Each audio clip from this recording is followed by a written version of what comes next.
Bonjour à tous, aujourd'hui on va parler de Floravia, et plus précisément de ce qu'il faut vraiment savoir. On va aller droit au but pour que tout soit super clair. Allez, c'est parti. Alors il y a de fortes chances que si on se retrouve ici, c'est parce qu'on a tapé effet secondaire Floravia sur Internet, n'est-ce pas? C'est un réflexe tout à fait normal, on veut savoir à quoi s'attendre. Mais vous allez voir, avec Floravia, la réponse c'est, eh bien elle est un peu différente et franchement plus intéressante. Parce que, en fait, ce qui compte vraiment, ce n'est pas de dérouler une liste interminable de peut-être que non.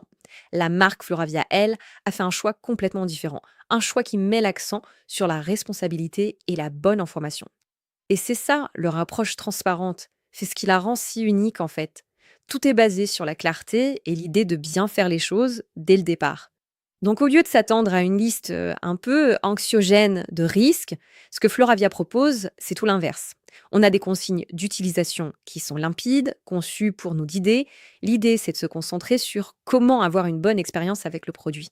Franchement, ça montre qu'ils ont vraiment confiance en ce qu'ils proposent.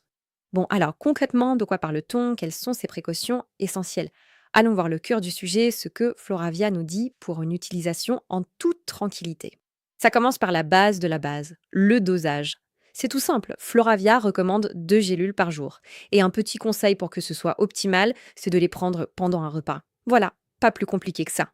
Ensuite, on a quelques points importants à garder en tête. C'est très clair et direct.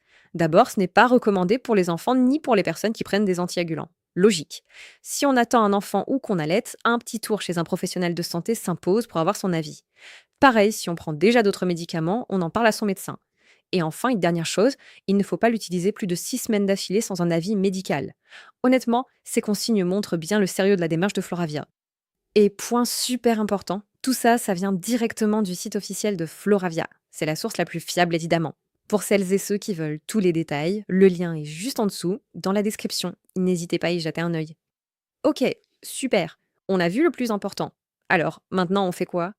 Ce qu'il faut retenir, c'est que la priorité de Floravia, c'est que l'utilisation soit faite en toute connaissance de cause et en toute sécurité. La marque donne toutes les clés pour que ça se passe bien. C'est une philosophie basée sur l'information et la confiance. Et ça, c'est vraiment à noter. Donc voilà, pour tout savoir, pour découvrir en détail la composition de Floravia, la démarche complète de la marque, le meilleur endroit, c'est leur site officiel. Je le répète, le lien est juste là, dans la description. C'est la source la plus sûre pour avoir une information complète. Et on va se quitter là-dessus avec cette petite question qui résume tout. Et si, finalement, la meilleure des précautions, c'était tout simplement la clarté? Le fait de tout mettre sur la table de façon transparente. C'est le pari de Floravia et c'est un pari qui inspire vraiment confiance. Merci d'avoir suivi et à très bientôt.